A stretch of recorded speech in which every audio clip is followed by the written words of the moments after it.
Muy buenas noches. Ahora sí, qué lindo que vamos saludando con un buen eco de respuesta.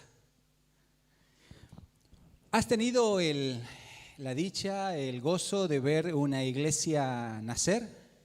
¿Has participado en alguna fundación de una iglesia? No digo quizás como la persona encargada del ministerio, quizás como parte del equipo. Qué hermoso, ¿no? Qué gozo. De alguna manera me siento muy privilegiado porque Dios me ha permitido a lo largo de mi vida estar involucrado con la fundación de varias iglesias. Recuerdo hace pocos años nomás, cuando tenía unos 12 años, acompañar a mis hermanos mayores y algunos jóvenes más de la iglesia a una localidad que se llama Taboada, 55 kilómetros más o menos desde aquí. Y recuerdo cómo asistíamos allí el fin de semana. Se iba en un vehículo, se llevaba un parlante así cuadrado, grande, sacaban ese parlante, ponían sobre el techo del auto y esquina a esquina una predicación. Al aire iba la predicación, ¿no? Porque no había nadie reunido ahí. Pero bueno, le hablábamos a los vecinos, yendo a Taboada, así de la parte izquierda estaba el barrio, el más poblado, así que en cada una de las esquinas. Luego íbamos, repartíamos folletos, hablábamos con la gente y personas iban conociendo al Señor. Así conoció al Señor una de las primeras familias de allí de Taboada, creyente, la familia López. Luego también fuimos al otro lado, llevando folletos, evangelizando casa por casa. Allí conocieron al Señor la familia Argañarás. Pasó el tiempo y bueno, desde la iglesia aquí, la banda, íbamos semanalmente, se hacían reuniones caseras. Después se compró un terreno, se hizo un salón, no era grande, era 4x4, todo bien precario. Pero bueno, eran los inicios, la obra allí en Taboada. Luego recuerdo mucho acerca de la experiencia en la adolescencia, la juventud, de acompañar el ministerio de campañas en carpas. Algunos de ustedes sí las recuerdan, otros no. Las carpas eran más o menos las que se ponían en la feria, caño estructural, ¿no? Las lonas. Y allí por una semana o dos a veces, con altoparlantes se iba a un barrio y se predicaba y se hacían reuniones cada una de las noches y por la tarde actividad con los niños. Y así estuvimos en el barrio Avenida, barrio Gorrini, en el barrio Mercantil, en el Cruce. Y vimos allí cómo muchas personas conocieron al Señor. En algunos de estos lugares hay iglesia, otros no. Después, cuando estudiamos en el Instituto Bíblico en Buenos Aires, en los años 91 y 92, tuvimos la oportunidad de participar en un ministerio de fundación de iglesias en Rafael Castillo, localidad de La Matanza. Anécdota de por medio, la época de la Torre Batistuta, andábamos allí caminando por los baldíos de Rafael Castillo y escuchábamos los tiros de los festejos de los goles. Pero allí estábamos, yendo a buscar personas que conocían al Señor, personas que íbamos a discipular en La Matanza, en provincia de Buenos Aires. Ya por los años 99, 2000, Dios nos dio la oportunidad de conocer otras formas. Bueno, nosotros unos años antes habíamos ido a vivir en nuestro barrio, allí en el San Fernando, y habíamos comenzado tarea de encuesta en nuestros vecinos, y a través de las encuestas presentábamos el Evangelio, después acercábamos a las casas a enseñar la palabra de Dios. Pero en los años 99 y 2000 recibimos el apoyo de campañas de grupos internacionales. Global Mission Fellowship se llamaba la organización en esos días. Compañeros en misiones mundiales. Venía un grupo de Estados Unidos, venía un grupo de traductores desde el Instituto de Palabra de Vida y el grupo local. Y salimos por el barrio en esos 2 años y a partir de esas campañas quedó establecido el grupo de la iglesia La Semilla, que bueno, hoy es la iglesia Esperanza. Bueno, ya por los años, el año 98, febrero del 98, no, 2005, 2008, 2008, 98, no, 2008. Estábamos iniciando la iglesia Libertad, pero no se llamaba Libertad, Se llamaba Iglesia en Calle Independencia, hace 13 años atrás, con el pastor Daniel, el hermano Gustavo Mulki y un grupo de hermanos que formamos un equipo allí para iniciar en base a los grupos pequeños la iglesia que hoy es nuestra iglesia Libertad. Y qué gozo, ¿no? Qué lindo cuando uno está en este proceso de poder sembrar la palabra de Dios para la fundación de una nueva iglesia. Pero en cada una de las etapas y en cada una de las experiencias, uno se pregunta y dice, ¿qué sucederá aquí? ¿Se establecerá la iglesia? ¿Crecerá la iglesia? ¿Cómo será la iglesia? Y uno tiene un montón de preguntas y ninguna respuesta cerrada. Está solamente pensando, soñando, proyectándose. Quizás si no has tenido la oportunidad de vivenciar algo así, puedes compararlo con lo que siente un papá o una mamá cuando agarra a su bebé y le ve allí la carita y le dice, ¿y cómo será cuando sea grande? ¿Será hablantín o será callado? ¿Será rasquincho o será pacificador? ¿Será desordenado u ordenado? ¿No? Y no sabe cómo será su personalidad, cómo desarrollará allí sus hábitos. Tiene pensamientos, se proyecta hacia más adelante, pero no sabe, solamente son expectativas, deseos. ¿Te imaginas lo que sintió el gran fundador de iglesias, el apóstol Pablo? Él estuvo estableciendo una iglesia allí en Tesalónica. Estuvo solamente, dice la Escritura, por espacio de 3 días de reposo, 3 semanas. 21, 27 días, no sé cuántos exactamente, pero por 3 sábados estuvo allí predicando la palabra de Dios. Tuvo que salir por causa de la oposición. Fue allí hasta Berea. Y luego entonces cuando se fueron de Berea, llegaron a la zona sur, a la parte de Acaya, dejaron a Timoteo para ver a los hermanos y él se quedó en Atenas. Dice la palabra que quedó solo. Quizás entre las razones por las cuales no encontramos una iglesia en Atenas en la Biblia es porque fue el único ministerio que inició o hizo solo, sin equipo. Luego se fue a Corinto, allí se le unieron Aquila y Priscila, pero para ese momento ya estaba volviendo Timoteo, ¿no? Y la pregunta de Pablo, ¿y qué habrá pasado con los hermanos de Tesalónica y con la iglesia de Berea? Y bueno, viene Timoteo y da buenas noticias. ¡Ay, qué gozo, qué alegría! Y él escribe desde Corinto allí esta carta que nosotros estamos estudiando con un gozo, pero que rebosa su corazón. Y hemos estado viendo capítulo 1, capítulo 2, capítulo 3. Va haciendo un recuento de la historia, de la experiencia de los tesalonicenses, de su experiencia ministerial, del equipo. Y entonces, cuando nosotros llegamos hoy al capítulo 4, vendríamos a llegar casi como al núcleo de la carta. Es como que aquí va a desarrollar el cuerpo del contenido. Es como si fuera que la introducción se le fue un poquito larga, como a veces a los predicadores nos pasa.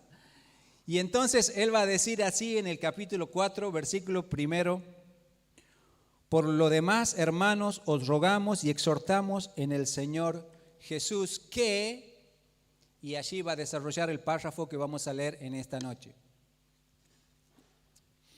Aquí en este párrafo que nosotros vamos a estudiar en esta noche encontramos 2 marcas de una iglesia cristocéntrica, 2 marcas de una iglesia que ha sido transformada por el poder de Cristo.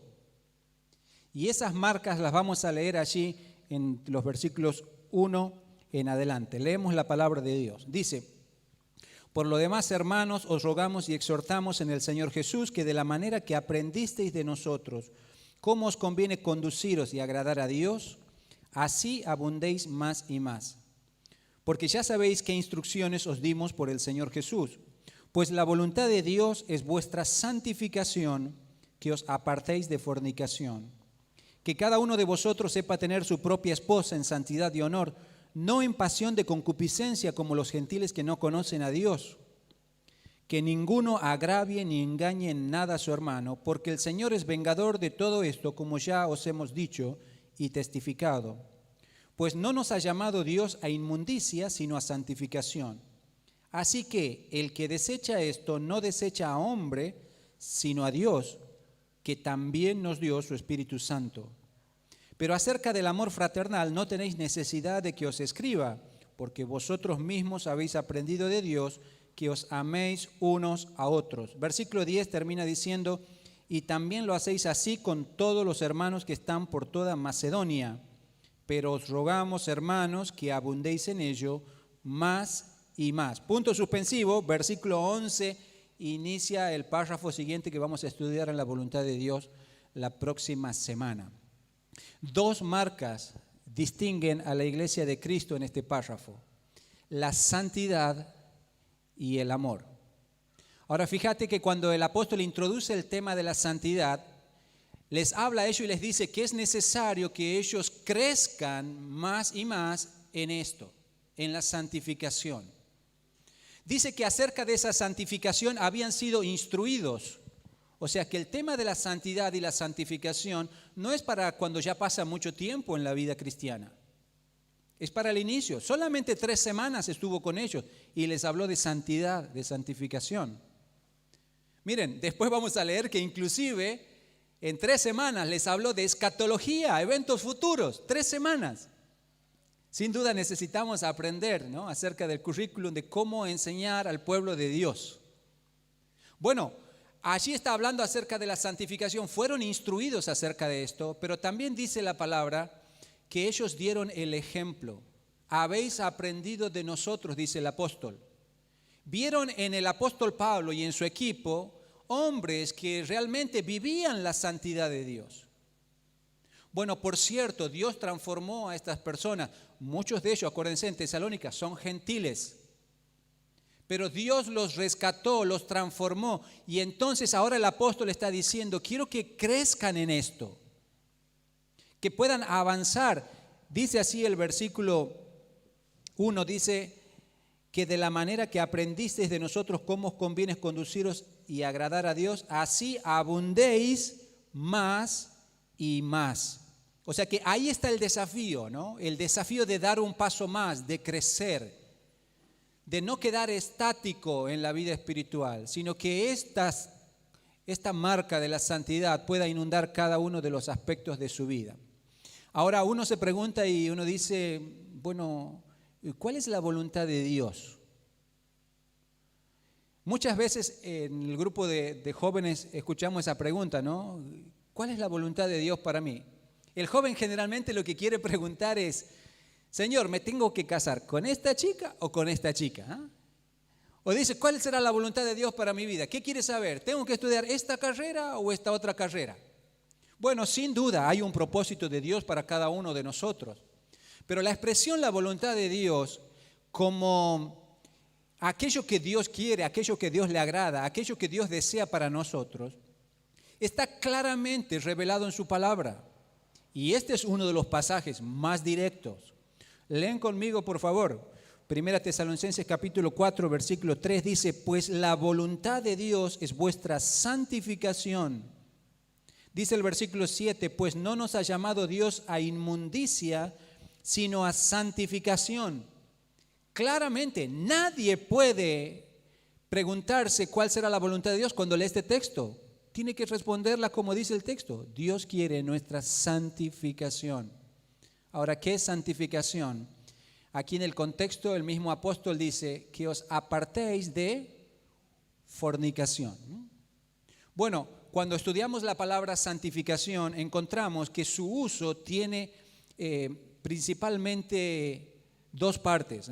En primer lugar, se usa la palabra santificación en un uso posicional. Esto tiene que ver especialmente para nosotros cuando inicia nuestra relación con Cristo.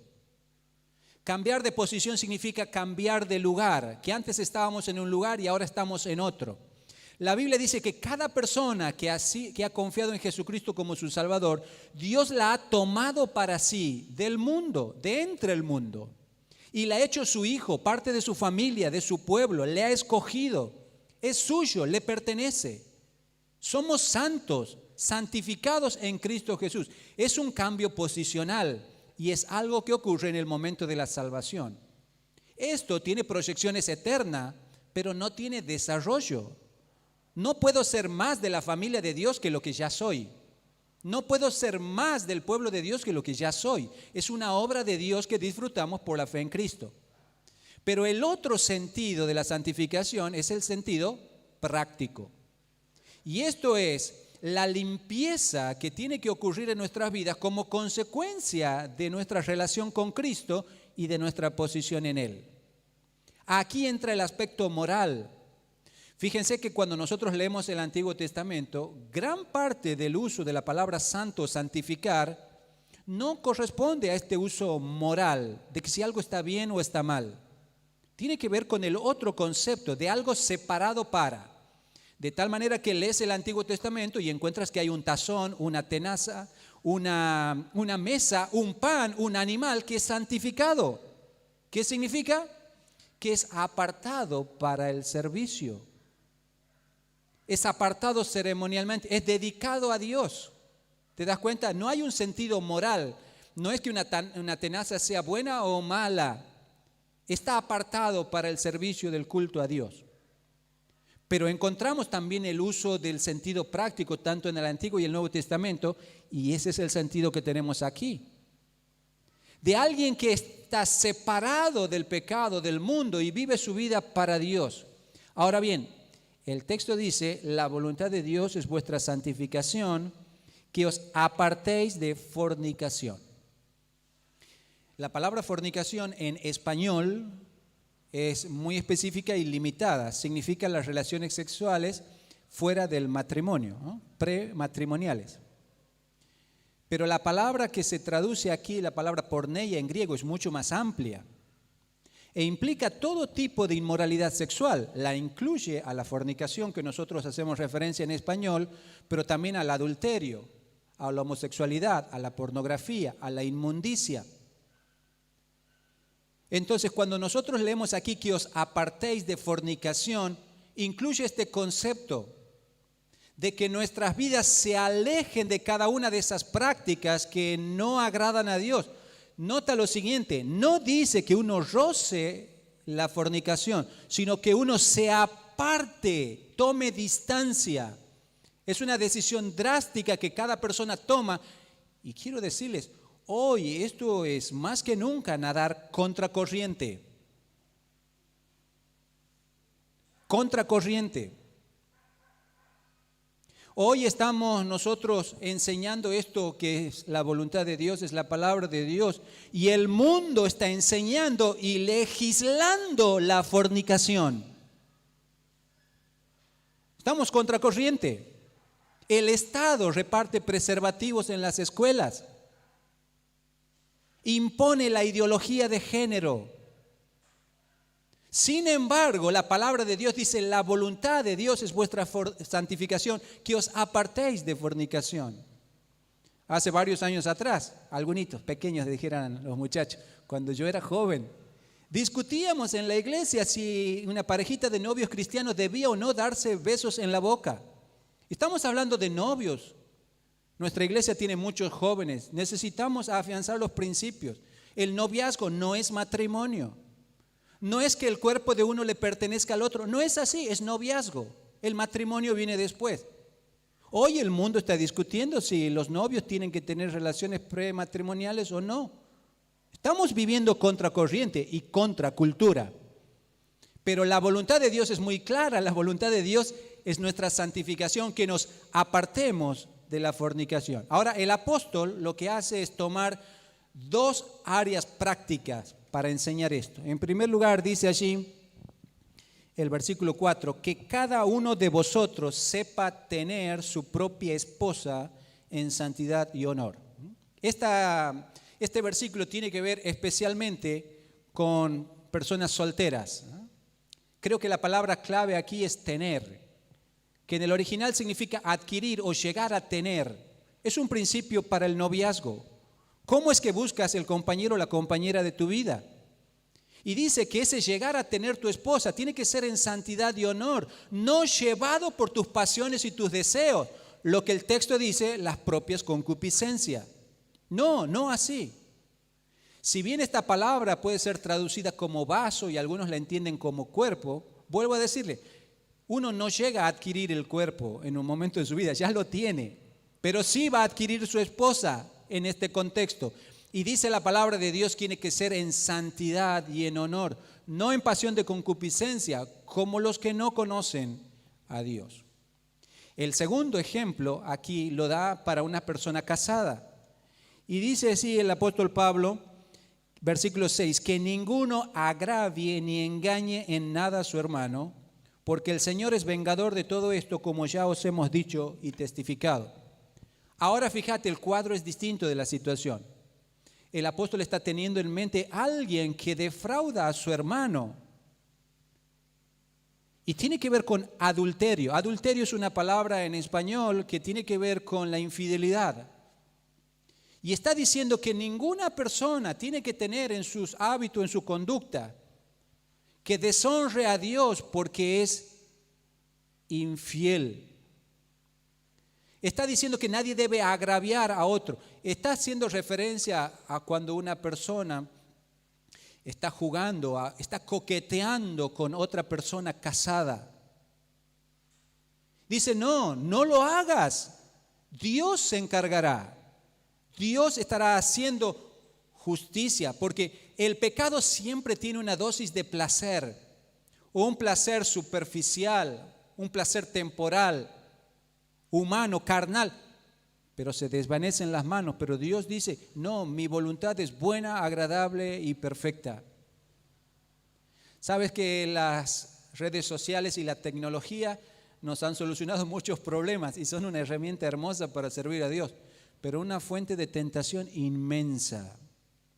Entonces el creyente en Cristo Jesús nunca debe sumergirse en esto de usar las redes sociales para tentar, esa adrenalina de ver si hay agua del otro lado, ¿no?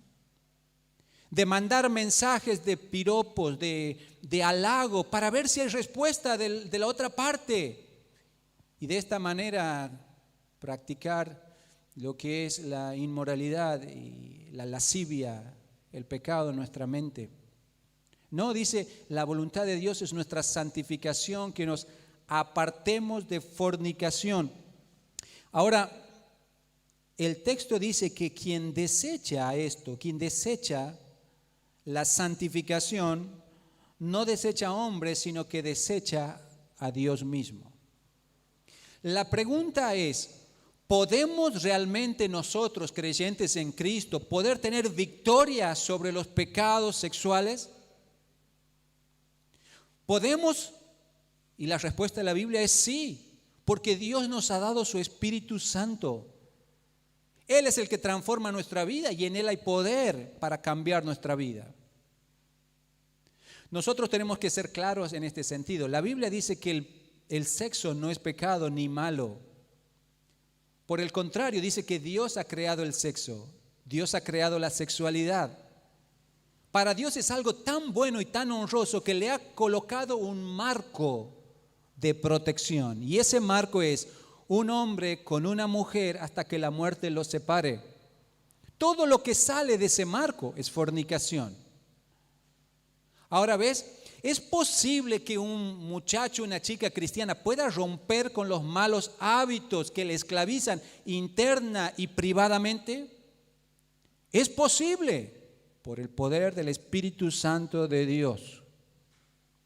Es posible que un hombre y una mujer puedan desligarse de esos hábitos que traía de su vieja vida sin Cristo y hoy poder tener victoria y libertad. Sí, es posible por el poder del Espíritu Santo de Dios. Ahora, ¿te das cuenta? Aquí la Biblia está diciendo, ¿quién es el que santifica? Dios es el que santifica. Ahora, ¿hay algo que Dios está pidiendo de nosotros para que cooperemos con su obra? Claro que sí. Eso es lo que estamos observando aquí en los versículos, donde nos demanda abundar en eso más y más. Apartarnos de fornicación, etcétera, etcétera. No es algo que Dios va a hacer. Si es un mandamiento, es una instrucción, es para que nosotros la hagamos.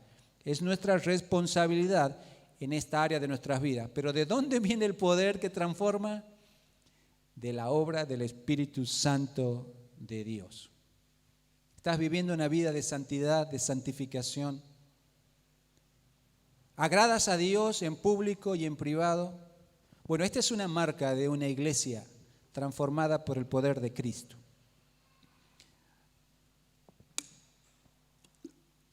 Creo que la mayoría sabe de que hace unos días atrás hemos estado viviendo esto de la enfermedad del COVID-19 y que en mi caso personal he requerido de internación unos 6 días. Bueno, en esos 6 días Dios me ha dado un montón de historias. Algunas voy contando, otros me dicen escribir. No sé si las voy a escribir, pero bueno, fueron días muy enriquecedores para mi vida personal. Y entre esas historias, una de las cosas que pude comprobar una y otra vez es el cuidado amoroso de nuestro Dios. Podría decirte la manera en que Dios mostró su amor y su presencia en uno y otro detalle. ¿Sabes? Fui internado un día lunes, al mediodía. Y bueno, ese lunes me internaron, pero no había lugar en el hospital, así que me internaron en el pasillo. Estuve allí 8 horas sentado en una silla de metal y madera. Y entonces para las 4 horas que iba allí, yo seguía subiéndome la fiebre, así que bueno, me asistieron, me pusieron suero, me pusieron la dipirona y estaba así, pero a las 4 horas ya me dolía todo, ¿no? Así que me levanté, respiré, moví el brazo, me senté y creo que se llama vía. La vía saltó de mi vena. Bueno, le hablé a la enfermera me pegó un flor de reto, me dice, ¿cómo se va a parar?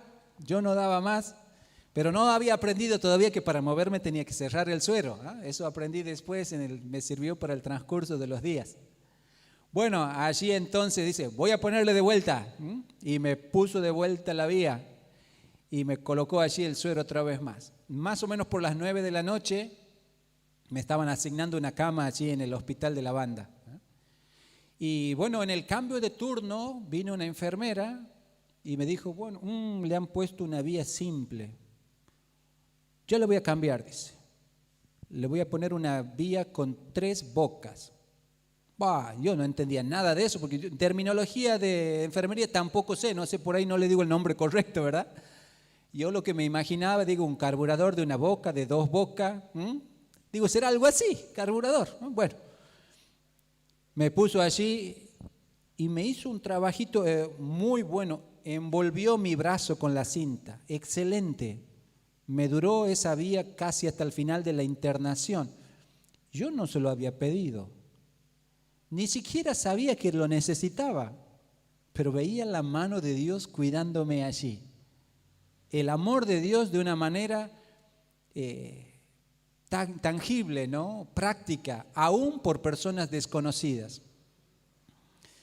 Bueno, cuando nosotros vamos a abordar los versículos siguientes, encontramos otras de las marcas de una iglesia transformada por Cristo. Y tiene que ver con el amor, fíjense. Dice el versículo 9, pero acerca del amor fraternal no tenéis necesidad de que os escriba, porque vosotros mismos habéis aprendido de Dios que os améis unos a otros. Esta es la marca del amor. Y fíjate que acerca de esta marca del amor, el apóstol Pablo dice que ese amor se aprende solo de Dios. Ese amor viene de Dios, no viene del mundo, no viene del interior del hombre, viene de Dios. Es que el hombre, el ser humano, nuestra cultura sabe poco y nada acerca del amor. Si hemos de practicar el amor cristiano, es por conocer el amor de Cristo.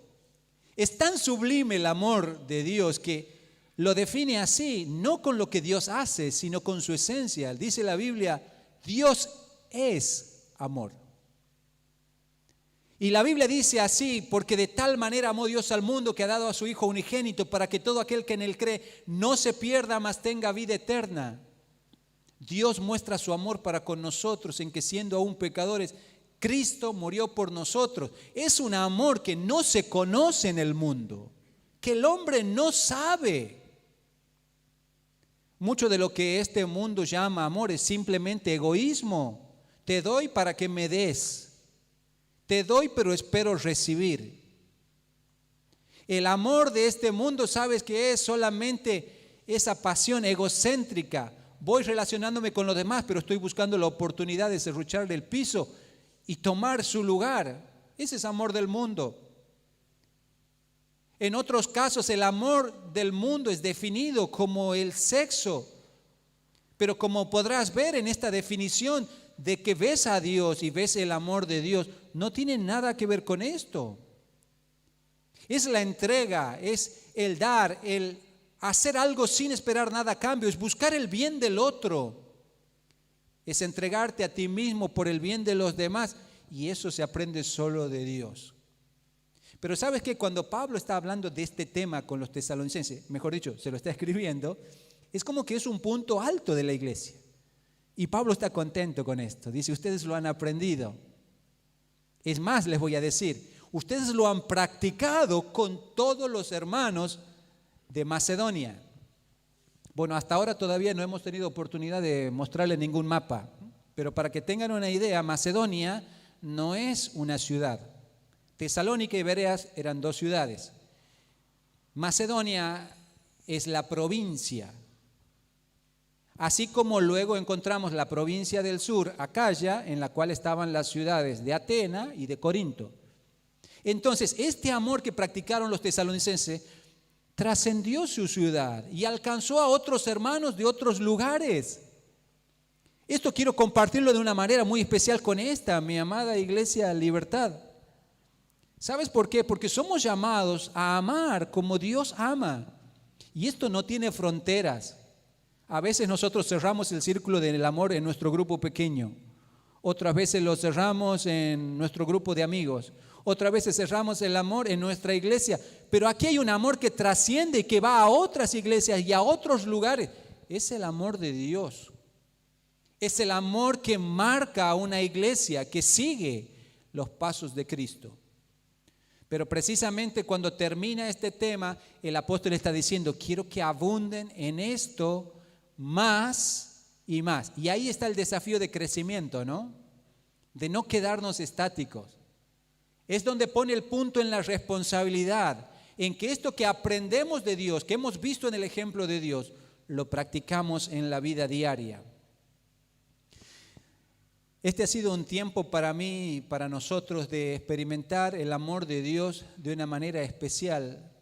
Y quiero compartírselas un poquito, un detalle, para alabar y exaltar el amor de Dios y su gracia en nuestras vidas. Sabes que cuando pensamos en la experiencia de sentir el amor de Dios, uno dice, ¿cómo sientes el amor de Dios? Bueno, el pastor Daniel me reclama de los 20 puntos, ¿no? Los 20 puntos, las 20 bendiciones que me trajo el COVID-19 en mi vida. He compartido algunas en la medida que estoy charlando con ustedes, pero la de hoy pueden tomarla o por 1 o por 5. Porque es la bendición de sentir el amor de Dios en mi vida. Y sabes que les he contado algo de la experiencia de sentir el amor de Dios en detalles, aún con personas que no conozco, no sé ni quiénes son, pero que eran de una manera clara la muestra del amor de Dios cuidándome. Pero también Dios me mostró su amor con mi esposa, con mi hija. En esos días de enfermedad, la fiebre me seguía subiendo, pero mi esposa no era que no tenía fiebre, ella tenía fiebre y estaba preocupada por mí. Ella estaba tan enferma como yo, pero estaba velando por mi bienestar, estaba preocupada por mí. Y esto es amor en la práctica. Ella estaba enferma, pero estaba sirviendo a la familia y sirviendo a cada una de las necesidades que teníamos alrededor. Puedo pensar en cómo Dios obró en Caris, ¿no? En estos días maduró, bueno, en una manera especial porque tuvo otras vivencias que no había tenido hasta este momento. Y cómo Dios estuvo guardando su corazón, ¿no? Porque un día tuvo que despedir a su papá que se iba de campamento, pero no sabía cuántos días de campamento. Así que cuando mandé el audio y dije, abran cancha, que ahí vuelvo, ella había agarrado el teléfono y lo escuchó por primera vez y pegó un grito y un salto, y nadie sabía qué pasaba. Estaba escuchando que papá volvía del campamento después de 6 días. Bueno, es muestra del amor de Dios en mi vida. Pero también Dios me mostró el amor de Él a través de otras personas, ¿no?